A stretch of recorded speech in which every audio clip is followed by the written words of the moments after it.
All right, so 2025 is right around the corner, and the planning frenzy is in full swing. But let's be real.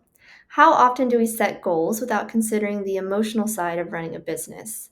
This year, let's do it differently. So, Megan and I are going to jump in and talk about how to do your annual planning and taking into account both the logical aspects, which is what we typically default to, and the emotional aspects of running a business for an entire year. So, by the end of this episode, you'll have a framework for planning for 2025 with both your head and your heart in mind. So, Megan, as we dive in, let's first talk about the balance and the importance between both the logical and emotional parts of planning. I think that logical part is honestly a lot easier. It's black and white. Yeah. We don't have to consider how it makes us feel or why we feel that way. But I think that sometimes the emotional part of it we totally neglect because we Yeah. should be doing something or we feel guilt about not doing something. Hmm. You have to plan for both of those things. Otherwise, Yeah. you will wake up at the end of this year just not even know what happened or be a different person that you don't like looking at the mirror at. Yeah, definitely. I also think we default to logic because it's easier to write a goal that's logic based. Like it's easier to write a goal that it's like we will achieve X percentage of growth in revenue, than it is to say like I want to be happier, or something like that.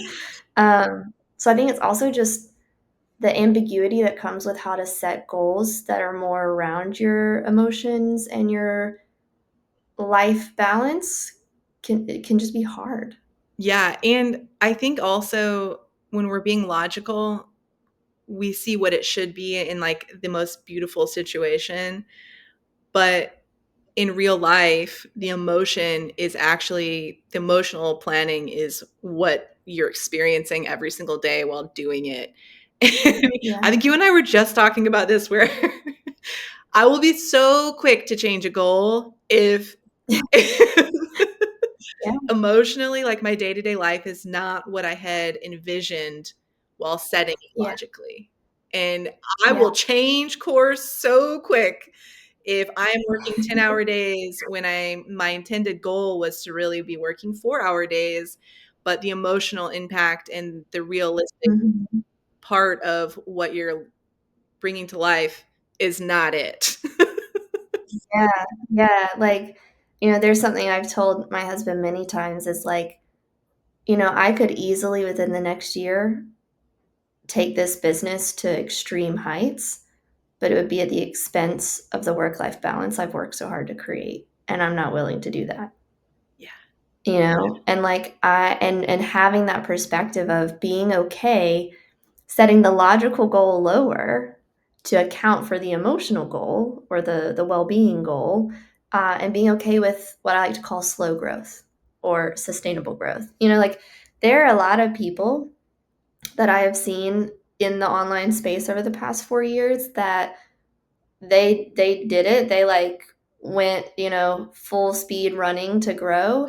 And they're coming out now sharing how hard it was on their life, how they lost a lot of friends or relationships or divorce, like things like that, where like because they went for the fast growth, all logic, just let me get to this level, this level, this level, and neglected a lot of the well being and emotional, it took them kind of reaching that burnout or that wall, to realize that their goal planning should have incorporated both. Yeah.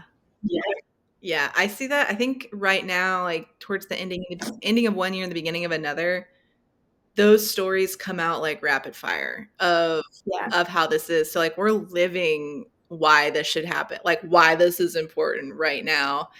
You're yeah, gonna start seeing your other business besties just coming out with stories, and you're like, wow, I had no idea because you paint one picture yeah, like this because that's how you think that you should be doing it logically, but on the inside, if there's not that connection, it is it goes down really Yeah. quick. At some point, there is a crash. Yeah, and I've had some conversations with people this year who have built and sold their business or who are investors into businesses. And one of the biggest things that they look for outside of, is your business actually a viable concept, and has successfully gone to market, they're looking to see how well you take care of yourself as the founder. Mhm. Because these people investing a lot of money into a business, if you want to be like investor backed, they they know the importance because either they crash and burned or they've seen others or they did it like the right way, quote unquote, of balancing both and saw how much of an impact it made. And so they're going to make sure you're paying yourself properly, you're getting sleep, that you're doing the self-care you need, and that you're like balancing out your goals to take care of yourself, because ultimately when they're investing in your business, they're investing in you because you're the one running it. Mhm. Yeah. Easy to forget. Yes. So, going off of that, the importance of trying to not default to logic and make sure that we fold in those emotional needs can really lead to us setting a business plan that creates true sustainability. And, here at the Balanced Business Hub, we're all about having a balanced business that allows life to happen and for those ebbs and flows that we have throughout the year or years, to create a true sustainable business. Um, so, we are going to take a moment to talk about the logical side of planning, but then we're going to shift into the emotional side and how they pair well together. So, jumping into the logical side, Megan, what are some of the key areas kind of within this logical realm that a lot of goals are set around? There's typically three things that you really want to be looking at. You want to be looking at your financial goals, your time goals, and the milestones or metrics to actually get there. And Mhm. these are all things that you can look at this last year and be like, yeah, it takes me this long to do this, or I'm working this Yeah. many hours a week and I'm generating this much money. And I have this many clients. And if I have this many clients, this is what I'm actually giving them, Mhm. like the service that I'm helping them with. And whatever you feel like your numbers, the important numbers are for you, is what you need to like. I really struggle with talking about this because everybody has different numbers that are important to them. Yeah. So for financial goals, like reviewing your numbers is important, but the numbers that you are reviewing can be really personal to you, and those can be your own personal KPIs. There is not some template that everyone has to follow of what numbers are Yeah. important to you. And there's also not an amount that is specific or that everyone has to abide by. Yeah. And Yeah, so definitely. it's kind of hard for someone to come up here and be like, you should be doing all of these things. No, it is personal, but it is Yeah, yeah, logical in the fact that you can look at your last year and you can actually take your clients, your time, and the amount of your packages, make logical goals for the future. yeah, and when you're setting those logical goals, they kind of build on each other. If your financial goal is to reach X amount in revenue or profit or whatever it may be, well, now it's like, okay, well, how can I realistically achieve that if my packages are, involve this much time and cost this much? And so then you have to really look at your time goals. How many hours a week do I want to be working? What boundaries can I set to protect that time? Okay, within that, the confines of that, I myself cannot take on the amount of clients we need to reach that financial goal. So now you're setting goals for, building a team or delegating out client things into a team. But also building off of that, it's like, okay, if I need to book this many clients for this financial goal, how do I do that? And so then you're also setting marketing goals to, contribute to the sales you need. And so they really start to build like this web on top of each other as the goals are created. Hmm. Yeah. And I think that what we're going to do here is, instead of going through and talking about this, because the logical part is on you, like logical, Yeah. it has to make sense for you. And so instead of us talking about that, we're going to put something below this video for you to actually work through on your own, for you to make your own metrics and for you to really just think through it. And Mhm. I hope you do. You can even Yeah. pause this video and go do that now, because I think it would make the most sense for us to jump from the logical part over to the emotional part, because we all want to talk about our emotions a little bit more. And that when we talk about our emotions, it actually regulates us and it makes us feel more connected Yeah. to the things that are important, of the Yeah. why behind the logical goals that we do. Yeah. So beneath this video, you'll see some examples of logical goals and then those guiding steps that Megan mentioned. So after you jump down and kind of go through that and do the action item listed below, you can come back up and jump into how the emotional part can start to get folded in. And you'll see that some of those logical goals you might have just written are going to be tweaked a little bit as you fold in the emotional side of your annual planning. Mm-hmm. Yeah. Cool. All right. So jumping into the emotional side of planning, Megan, I'd love for you to elaborate a little bit on how to anticipate the emotional seasons of the year. Whew. At the time of recording this,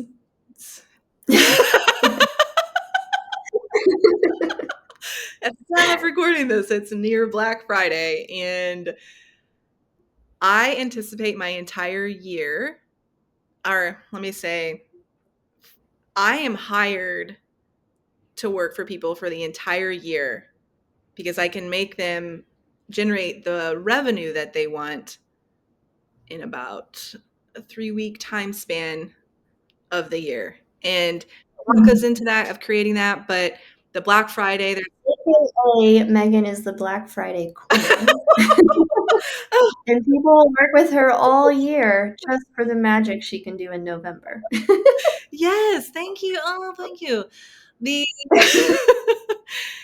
but I have to anticipate that, because I mean, the month of November is almost like a wash for me socially.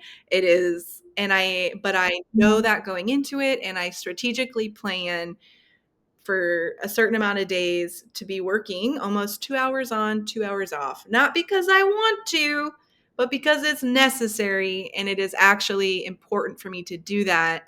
And if Yeah. it's 1 week out of the whole year, I'm okay with doing that. I'm not okay with doing that if I have not planned for it, if I'm not compensated for it, and my emotional well-being is going to be strained throughout the entire year. This is an exception, Yeah. but I know that it's happening. And so Yeah. I anticipate the emotional part of this as well, of like, what do I need to do for myself to manage Mhm. the increase of stress and the holidays around also this time. Yeah, yeah, and when Megan says 2 hours on, 2 hours off, that is around the clock. That is not within the parameters of a workday. And it's because of the nature of running some marketing campaigns for Black Friday. Um, so that is one big kind of anchor for you in planning around some emotional stuff, because you know November is going to be high demand from clients, high stress, lots of work. You're putting in a lot of hours in a short period of time. But then let's talk about kind of the bookends on that, October and December, and how you're setting yourself up to be able to go into this intense time period well, but also how you come out of it. Yeah, that's great, because so most of my clients have a slow Q1, and then Q2, everything starts back up and gearing up for Black Friday. A lot of decisions are made in Q2 for what happens right now in Q4. And so what's lovely about that is I've noticed that pattern. And so I'm willing to put in this extra amount of weird scheduling time where I'm just like, feel like I'm on all the time for about a week. And that's okay, because in January, I actually unplug, and at least for January and February, I will not work with these clients. At the end of March, I will probably pick them back up depending on which client and which contract that we're working on. But Mhm. it gives me intentional time off to come down from this really high and to actually give my body and my mind rest, for me to Yeah. do well for the rest of it. But it also, the emotional side of that is like you have to, if you're going to give yourself a big boost of time invested with working emotionally, you also have to give yourself time to come down from that. Yeah. Yeah. And I love that. A lot of times I call it a push season and a rest season, Hmm. and how it is so important to have both and to not always just be like at this same level of intensity, I guess. Hmm. Um, like consistency is great for certain things, but for your workload, inevitably you're going to have push seasons and heavy seasons. And so I have found that where you really have to be intentional is planning for the rest seasons after those, Yeah. because the I feel like I'm working all the time seasons are going to happen without planning. They will happen. I also think that this, what I just said, is can also be applicable to, I know a lot of people want to have children and they want to be pregnant, and maternity leave is very, very hard to Mhm. do as an entrepreneur, but there are a lot of ways that you can do it where you can have a push season, you can heavy stack things on the front end, so then you can be like, okay, now I need to take this time off and I've queued up the things that I can queue up, and like set Yeah. your clients up for success while you do take that break as well. Yeah. Yeah, definitely. And, a lot of times as small business owners, we try to think that we cannot very easily take extended time off. But I was only a year and a half ish into running my business when I had my daughter. And I kind of did that. As soon as I found out I was pregnant, I was like, all right, we're going to build up some stuff. And so I worked really hard to build up my client roster while communicating to them. That's a big part, that I would be out for a couple of months around her due date. But then I also was intentional about building up that client roster to then have the funds to bring on a team member and bring on that team member at least a few months before my due date. And so you can imagine doing all of that in around 8-ish months to make sure that they're coming on in time to be onboarded and trained. That's a that's a push period. Now I wasn't doing all of that for a full 8 months, but like I created a plan, had that push period for a couple of months, onboarded a team member, trained her up, and it was all a lot of clear communication with clients. And then when it was time to have the baby, I was able to actually fully unplug and let my team member fully run with it, knowing that everything was taken care of.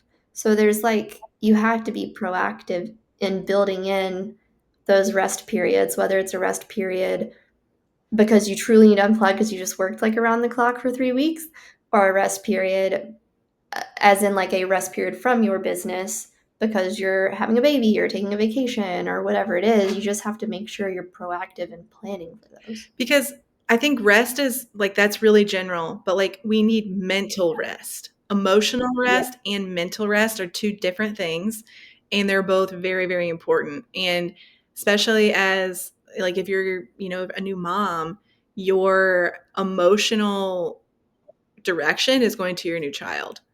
It's Yeah. not going to go to business. It should not go to business. Like your child is the most important thing to you right now, and you have to be able to create the space to do that. And on the flip side of that, like for me, coming out of this really busy push season, I have to have I have to have a mental rest because I need to Yeah. not care about anybody but myself or my loved ones for a time, because right now I am mentally caring about so many people. Right now I have 10 teams and I have 62 people that I manage on across those teams, and that's a lot on a daily basis. Yeah, yeah, and you have to care about the needs and the questions and the contact with all of them. Yeah, it's not And just so the then work, it's the emotional connection that you have with the people. You're like, "Ah!" You have to not care for a little bit, you know? You have to not care for a little. yeah, yeah, you kinda just have to step away. Yeah. So so off of that, how do you build in rest and recovery both for that emotional and mental break that you need? Okay, so big picture wise, I have like like right now, I will have like a clear January 1, I'm out. Don't contact me unless it's an emergency. But like on a regular basis, I think is a more important time to like talk about the non-negotiable Mhm. time off and how I Yeah. incorporate that. And that's hard for online business. because It my is. clients are all over. My clients are like American companies, but the people themselves are all over the world. Yeah. So that is hard to have standard business hours because nobody wants to be working at 2 a.m. on a Tuesday because that's when like you're supposed to be working depending on your time zone that you're in. So Mhm. for me, I have struggled figuring out what this looks like. But I've come up with something that for the non-negotiable, like my own brain time off, I will tell my clients, hey, if this symbol, like look at my status symbol on Slack. And if my messages are turned off and if I'm not here, that means I'm really not here and I'm not by my computer. And if you need me to look at something by my computer and you push a message through, something better be on fire. Yeah. Something better be on fire because you need to understand that you're interrupting like real life time. Yeah. And I have to have that cutoff and that divide because I allow them to message me any time of day. I'm happy for them to message me any time of day. I don't have set Yeah. working hours because of the nature of what I'm doing. But Yeah. that does not mean you can contact me at all hours of your lifetime. Yeah. Yeah. I do something similar. I love that you're saying big picture, you can plan for these big times, like around a big push season for your business or a big milestone in your life or holidays or whatever. But, you know, those are only few and far between throughout the year. And so having these boundaries for just the day in and day out of what you're doing is really important to build in, like as you're doing your annual planning, build in the big milestone type phases of um, emotionally draining periods and then make sure you have that rest period after it, but also building in kind of those weekly and daily types of boundaries around it and seeing how that will influence your annual planning. So kind of going back to what we said earlier where like I made the comment of, I could grow this business a lot very, very rapidly if I wanted to, but I choose not to. And it's because for me, the day in and day out as a mom, it's important to me that I am able to be present with my daughter for breakfast in the morning. And then I take her to daycare. And then when I pick her up, I want the evening time for us to have family dinner and family playtime and to do her bedtime routine. And I also prioritize like adequate sleep because I'm a better person and a nicer person when I get sleep. Like I'm an 8 hour girl you day, you know? like you are not a better entrepreneur because you sleep 4 hours to get more work done. Yeah. It's just not. Um, and so because of that, the reality is that I know my actual work capacity is much less than someone who is willing to like work all hours of the day or maybe isn't a mom and can put in say 15 hours of work a day, whereas I'm averaging more like 6 or 7. And so, really building in and adjusting your logical goals to match these emotional and well-being types of boundaries that you've put in place.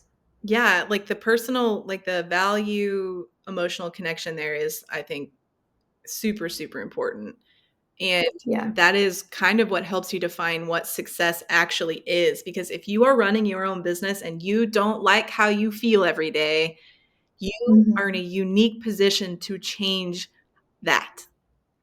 Yes. You get the power to change how you feel if you don't like it.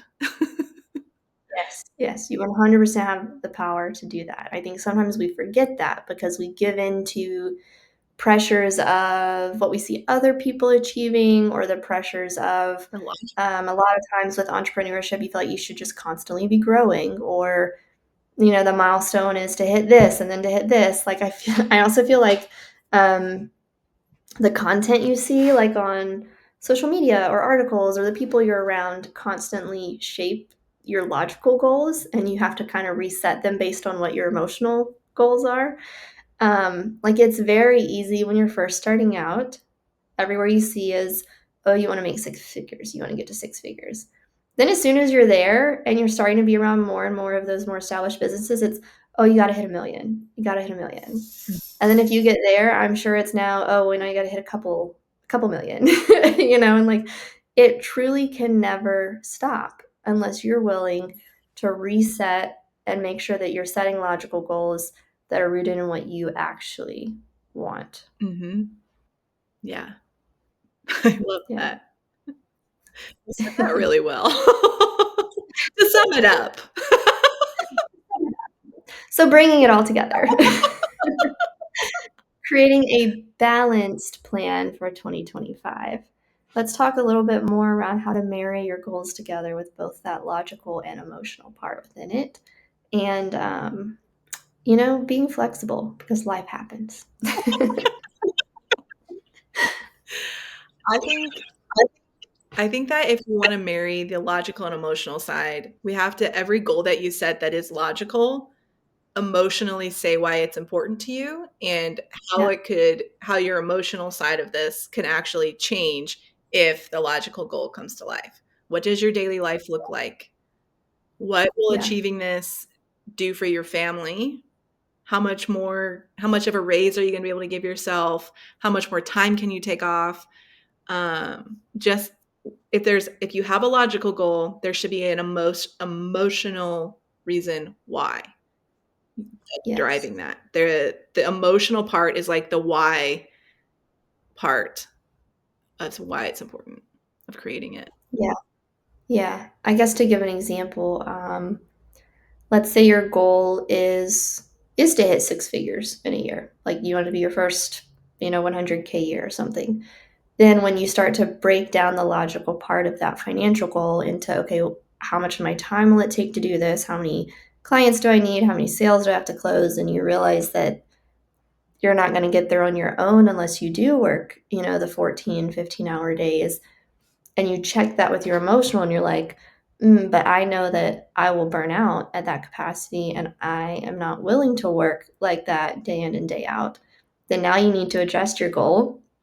It doesn't mean you need to lower it, but you need to adjust it and look at the reality of, okay, to achieve this revenue goal, I now need a team member. Yep. So that's lowering the profit, but you are at least starting to build out a team to build it up for you to hit the revenue. But then you need to say, okay, why do I care about the revenue goal being this? And if it was really to get your family to a certain financial point, but now your revenue or your profit's dropping because you need a team member, then it's like, okay, so give or take, which do I really care about the most? And you need to kind of start to look at the long term implications of choosing one path or the other as you try to marry together these goals between that logical side and that emotional side. That and I think we can take that and talk about the flexibility part of that of like, Yeah. okay, what if you do that and it is not successful? What is the contingency plan there? What happens when it doesn't go to plan?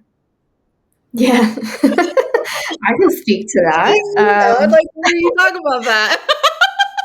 Yeah, I mean, I have set some goals that were very contingent on the success of hiring and having a great team member. And, sometimes the team member doesn't work out, and sometimes it ends quite abruptly because it just needs to.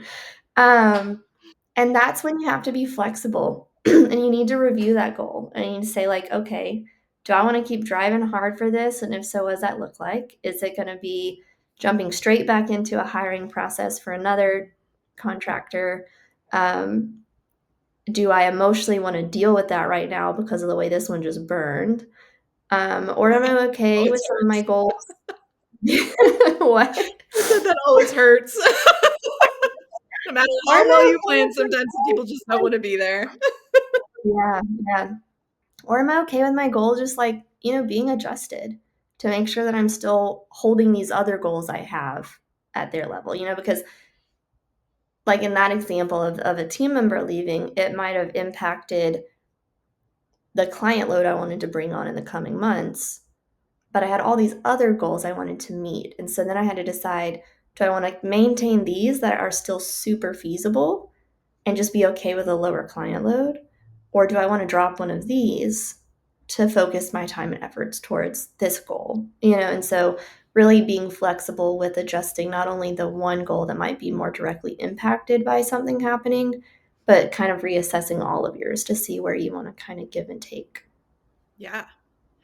I also think a flexibility, giving yourself flexibility to change is important. But I think that having the flexibility or a contingency plan. I Mhm. personally thrive on a contingency plan because it allows me to move with confidence.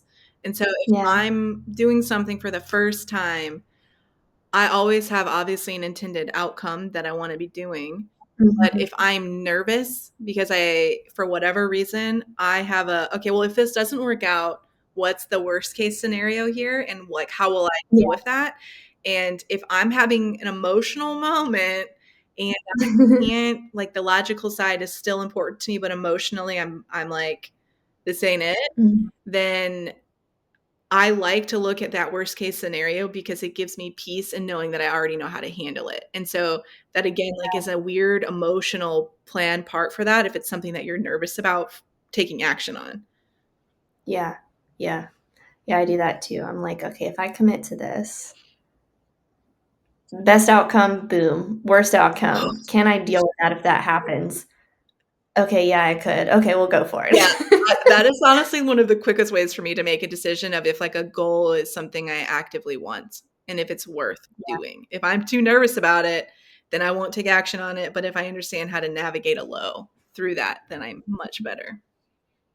Yeah, I'd say that's great for goals and for when you're choosing to invest in a new thing, whether it's a new team member, a new software, a new tool, a new whatever, Mhm. a new website, that kind of thing, Yeah. like, um, navigating the best outcome, worst outcome, and making sure you're okay if worst outcome happens and how you would navigate it for sure. So then going off of flexibility, I think a big part of having that contingency plan and kind of building in that room for unexpected moments or changes is also having regular check-ins. And I think you touched on this earlier about how you like to review your goals quarterly. Mhm. Um, so I guess just build off a little bit on how, when you're doing these quarterly reviews to assess your progress, how you go about deciding if you need to make adjustments without overloading yourself. Yeah, so my quarterly goals are broken down into each month what I need to do. If I did Mhm. not meet the goals of that month and I had to push something to the next one, I actually stop at that month that I have to push and be like, does that make sense to continue on with this goal? Why did I not meet that? Or is this unrealistic? Like, what's happening here? And Yeah. I do that, but I also will write down what was going on with life at the end of every month. Because at the end of the year, like, you don't remember all of the personal emotional life that's going on. All you see, it's a lot easier to look at numbers than it is Yeah. to look at emotions because they're not. Well, that's my default to the logic is it's just easier. I Yeah. agree, I agree. The logical part is clear, but the Yeah. emotions of maybe why I didn't meet goals is really important to in a check-in. So, like, Yeah. when I actually do this, digitally. I don't do it into paper because I wanna make sure it's stored. So when I'm doing a Mhm. yearly review at the end, I can understand why maybe something didn't happen by the end of the year. Yeah, and I like the idea of how in these check-ins you're writing it down and you're documenting it so that you can refer to it later. I even will document, like, when I offboard a client, what the experience was like working with that client. Because a lot of times our clients come back. On average, our clients book, like, at least 3 projects with us over a couple of years, and, I like to make note of that because when they come back and they want us to do like the next iteration of something with their operations, I'm like looking back at that and I'm like, okay, you were like a joy to work with. Yeah. Like, cool. We'll do our usual timeline. We'll do our usual package rate, that kind of thing. But then I look back at the notes and I'm like, okay, there were constant delays. They were a poor communicator. Da da da da. I'm then assessing based on our current capacity, do I want to take this on right now? And if so, how do I need to adjust this project timeline knowing that they are not going to communicate well? Yeah. Yeah. Uh, okay. Taking that and, like, shifting it just a little bit, have you ever done Mhm. weekly, like, when you plan your weeks out, do you also do anything like an emotional check-in with that? I do not. I've started doing something, only, like, since August of this year, uh, Okay. of doing a high-low Mhm. of the week. Okay. And Nice. I'm, like, shocked at how much I love it because when something good happens, I write it down, and when something Yeah. bad happens or bad moment, I will also write it Mhm. down, and then at the end of the week, I'm like, "Was it really a bad week, or was it a bad moment, or was it a great week?" That the greatness always transpires through. Yeah. Yeah, like, sometimes you just have a bad moment on a Tuesday kinda thing, but then you feel like the rest of the week Mhm. is just, like, bad, when really, for the most part, the week was pretty good. Yeah. Yeah. It's helped me I kind love of that. shift that a little bit of. Do you ever go back and read it, like, now, like, go back to August to see how August really was kind of thing? Yeah, because so much life was happening that I needed more of a daily documentation, over, like, a just a monthly one, and so now Mhm. going back to it, I can, like, pinpoint when a habit that I didn't like or a pattern that I didn't like started, and figuring out Mm, the stress that was around that and how I could navigate that differently moving forward, or if it happened again, what I could do differently, or maybe what support I might need if something happened. So, it's yeah. been really, if your days are chaotic and they feel chaotic, it's been a really cool way to monitor the emotion that comes in with, like, affecting business, so I've really enjoyed that actually. It's been, and it's not long. Like, sometimes when people are like, "Oh, you should journal." I am on board with the journal train, but sometimes sometimes it's unrealistic to be able to do that, or your mind needs to be more logical to do the work, and it needs to be less emotional to do the work, and so I found that just writing down a high low at the end of a Mhm. day or a week has been easy to obtain. Yeah, yeah. I love that. Thanks for sharing that. Yeah. So, going off of that, that's a great way to, after you set your goals, then throughout the year, kinda take tabs on your high lows each week to see if you're meeting the emotional side of your goals that you've set. Um, and then having those regular check ins. So, I want to challenge you all to take 30 minutes to an hour this week to at least start your 2025 planning if you haven't yet, with both logic and emotion in mind. So, write down some of those logic goals. You can use some of the examples we have below. And then also write down some of your own personal goals and needs that you want to make sure you prioritize. And then check those with those logic goals and make sure they align well and make adjustments where needed. If you need help balancing it all, join the Balanced Business Hub for more resources and community support. We will continue to release more content every week to support you with annual planning and then navigating meeting those goals throughout all of the year. Also, if you want some more support in a little bit of the logic side with mapping out client loads and meeting different financial goals and things like that, we'll have a link below to the Visionary Vault with our client projections and revenue planner. It's a banger.